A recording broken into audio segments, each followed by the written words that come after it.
સુરતમાં સ્થાનિક સ્વરાજ્યની ચૂંટણી માટે ભાજપનું બ્યુગલ ફૂંકાઈ ગયું છે। ગુજરાત ભાજપ પ્રદેશ અધ્યક્ષ જગદીશ વિશ્વકર્મા આજે સુરતના પ્રવાસે જ્યાં સરસાણાના પ્લેટિનમ હોલ ખાતે મહત્વની બેઠક મળવા જઈ રહી છે। કેન્દ્રીય મંત્રી સી.આર. પાટીલે જગદીશ વિશ્વકર્માનું સ્વાગત કર્યું છે। 8 જિલ્લા અને મહાનગરોના હોદ્દેદારો આ બેઠકમાં હાજર રહેવાના છે। કાર્યકરોને ચૂંટણી પ્રક્રિયા અંગે માર્ગદર્શન આપવામાં આવ્યું છે। આગામી ચૂંટણીમાં ભવ્ય જીત માટે અભેદ રણનીતિ ઘડાઈ। બેઠકમાં 900 જેટલા અપેક્ષિત શ્રેણીના હોદ્દેદારો પણ હાજર। પૂર્વ સાંસદો અને ધારાસભ્યો પણ બેઠકમાં જોડાયા છે। બંધ બારણે ચૂંટણીના નવા સમીકરણો અંગે ચર્ચા થઈ રહી છે। કાર્યકરો દ્વારા પ્રદેશ અધ્યક્ષનું ભવ્ય સ્વાગત કરવામાં આવ્યું। સંગઠનને મજબૂત કરી જીતનો મંત્ર આપવામાં આવ્યો છે। તો બેઠકમાં 900 જેટલા અપેક્ષિત શ્રેણીના હોદ્દેદારો પણ હાજર રહ્યા છે। પૂર્વ સાંસદો અને ધારાસભ્યો પણ આજની આ બેઠકમાં હાજર રહ્યા છે। ભાજપ પ્રદેશ અધ્યક્ષ છે સુરતના પ્રવાસે છે। આજે બેઠક થઈ છે। સ્થાનિક સ્વરાજ્યની ચૂંટણીને લઈને ભાજપે તૈયારીઓનો ધમધમાટ શરૂ કર્યો છે। આજે મહત્વપૂર્ણ બેઠક સુરત ખાતે મળી રહી છે। કાર્યકરોને ચૂંટણી પ્રક્રિયા અંગે વિશેષ માર્ગદર્શન આપવામાં આવ્યું છે। સી.આર. પાટીલે જગદીશ વિશ્વકર્માનું સ્વાગત કર્યું હતું। સરસાણાના પ્લેટિનમ હોલ ખાતે મહત્વની બેઠક જ્યાં ભાજપે ચૂંટણી માટે બ્યુગલ ફૂંકી દીધા છે। તૈયારીઓ શરૂ કરી દીધી છે। આજે આ બેઠક મળી જેમાં 8 જિલ્લા મહાનગરોના હોદ્દેદારોની ઉપસ્થિતિ સાથે જ કાર્યકરોને ચૂંટણીલક્ષી માર્ગદર્શન આપવામાં આવ્યું છે। અભેદ રણનીતિ જીત માટે થઈને ઘડવામાં આવી રહી છે। બેઠકમાં 900 જેટલા અપેક્ષિત શ્રેણીના હોદ્દેદારોની પણ હાજરી। પૂર્વ સાંસદ ધારાસભ્યો પણ આજની આ બેઠકમાં જોડાયા છે। બંધ બારણે ચૂંટણીના નવા સમીકરણો અંગે ચર્ચા પણ થઈ છે। કાર્યકરો દ્વારા પ્રદેશ અધ્યક્ષનું ભવ્ય સ્વાગત કરવામાં આવ્યું છે। જગદીશ વિશ્વકર્મા સુરત પહોંચ્યા ત્યારે કાર્યકરો દ્વારા તેમનું ભવ્ય સ્વાગત કરવામાં આવ્યું છે। સંગઠનને મજબૂત કરી જીતનો મંત્ર આપવામાં આવ્યો છે। મોટી સંખ્યામાં કાર્યકરોની ઉપસ્થિતિ રહી છે। જગદીશ વિશ્વકર્મા આજે સુરતના પ્રવાસે પહોંચ્યા છે। સ્થાનિક સ્વરાજ્યની ચૂંટણીની તૈયારીઓ ભાજપે શરૂ કરી દીધી છે। બેઠક આજે મહત્વની મળી છે સુરત ખાતે। પૂર્વ સાંસદો અને ધારાસભ્યો આ બેઠકમાં હાજર રહ્યા। કેન્દ્રીય જળશક્તિ મંત્રી સી.આર. પાટીલે જગદીશ વિશ્વકર્માનું સ્વાગત કર્યું હતું। કાર્યકરો દ્વારા પણ જગદીશ વિશ્વકર્માનું ભવ્ય સ્વાગત કરવામાં આવ્યું છે। સંગઠનને મજબૂત કરી જીતનો મંત્ર આપવામાં આવ્યો છે।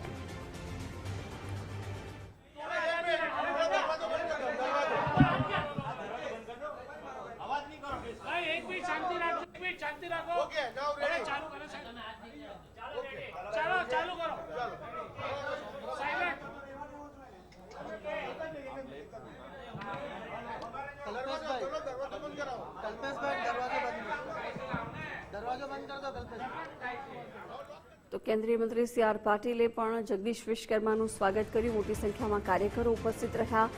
8 જિલ્લા અને મહાનગરોના હોદ્દેદારોની પણ બેઠકમાં હાજરી જોવા મળી છે।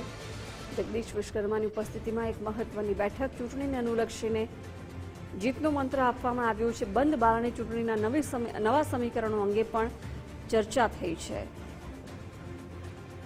પૂર્વ સાંસદો અને ધારાસભ્યો પણ આ બેઠકમાં ઉપસ્થિત રહ્યા। સ્થાનિક સ્વરાજ્યની ચૂંટણીને લઈને ભાજપે તૈયારીઓ શરૂ કરી છે। દક્ષિણ ઝોનના પદાધિકારીઓની બેઠક માટે પ્રદેશ ભારતીય જનતા પાર્ટીના યશસ્વી અધ્યક્ષ આદરણીય શ્રી જગદીશભાઈ વિશ્વકર્મા આવ્યા છે।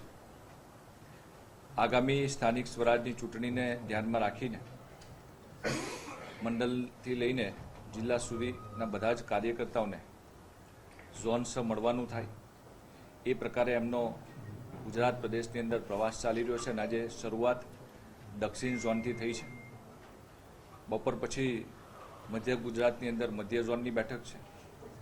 30 તારીખે સૌરાષ્ટ્રની અંદર અને 1 તારીખે ઉત્તર ઝોનની આ જ શ્રેણીમાં બેઠકનું આયોજન કરવામાં આવ્યું છે। માન્ય પ્રદેશ અધ્યક્ષજીના નેતૃત્વમાં આગામી સમયમાં સ્થાનિક સ્વરાજની ચૂંટણી ભારતીય જનતા પાર્ટી લડવા જઈ રહી છે। જે રીતે ગત 2021ની અંદર ભારતીય જનતા પાર્ટીએ જે વિજય મેળવીને ઇતિહાસ બનાવ્યો હતો એ નવો ઇતિહાસ બનાવવા માટે થઈને ભારતીય જનતા પાર્ટીના કાર્યકર્તાઓ દરેક કાર્યકર્તાઓ પ્રદેશથી લઈને બૂથ સુધી બધા કામ કરે એ ધ્યેય સાથે માન્ય પ્રદેશ અધ્યક્ષજીનો પ્રવાસ ચાલી રહ્યો છે।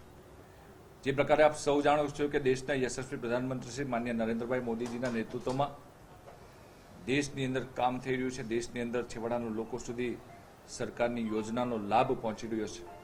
ત્યારે ગુજરાતની અંદર પણ રાજ્યના માનનીય મુખ્યમંત્રી શ્રી ભૂપેન્દ્રભાઈ પટેલ સાહેબના નેતૃત્વમાં ભારતીય જનતા પાર્ટીની સરકાર કામ કરી રહી છે.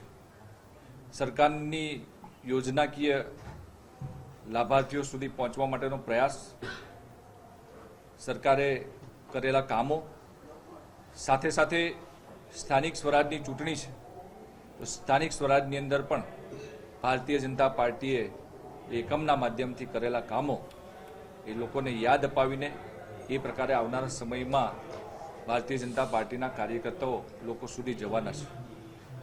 આગામી 29મી તારીખે દેશના યશસ્વી પ્રધાનમંત્રી શ્રી જે રીતે મહિનાના છેલ્લા રવિવારે મન કી બાતના કાર્યક્રમના માધ્યમથી લોકો સુધી જોડાતા હોય છે, ત્યારે આ વખતે પણ એ મન કી બાતના કાર્યક્રમની અંદર મન કી બાત ટિફિન બેઠક કે સાથ દરેક મંડળની અંદર, ગુજરાતની અંદર 600થી વધારે મંડળોની અંદર આ બેઠકનું આયોજન થઈ રહ્યું છે. એની અંદર દરેક બૂથમાંથી ઓછામાં ઓછા 5 કાર્યકર્તાઓ જોડાવાના છે અને સાથે સાથે ભારતીય જનતા પાર્ટીનો 6ઠી એપ્રિલે જે સ્થાપના દિવસ છે એના આગલા દિવસે એટલે કે 5મી એપ્રિલે એક મહાસંપર્ક અભિયાનની અંદર દરેક બૂથમાં ભારતીય જનતા પાર્ટીની બૂથ સમિતિના કાર્યકર્તાઓ એ આગામી સ્થાનિક સ્વરાજની ચૂંટણીને લઈને એ લોકો સુધી, જન સુધી પહોંચવા માટેનો પ્રયાસ કરવાના છે. લોકો